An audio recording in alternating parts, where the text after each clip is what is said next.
ঈদুল ফিতরে মুক্তিপ্রাপ্ত সুপারস্টার শাকিব খানের বহুল আলোচিত এবং সমালোচিত সিনেমা রাজকুমার মুক্তির 1 মাসের ভেতর কি রেকর্ড করেছে বক্স অফিসে। দর্শক, এই তালিকার 6 এবং 7 নম্বর রেকর্ডটি জানলে আপনি অবাক হবেন।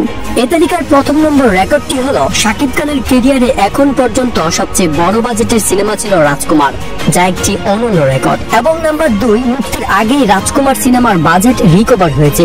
নাম্বার 3, রাজকুমার শাকিব খানের প্রথম সিনেমা, যা সব ধরনের দর্শকদের ভালো লেগেছে।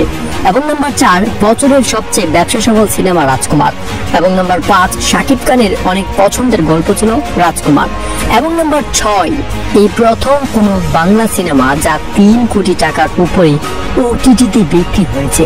এরপর 7 নম্বর রেকর্ডটি হলো রাজকুমার বাংলাদেশের ইতিহাসে প্রথম সিনেমা, যা প্রত্যেক হলে 8 থেকে 14 লক্ষ টাকা পর্যন্ত টেবিল মানি এসেছে।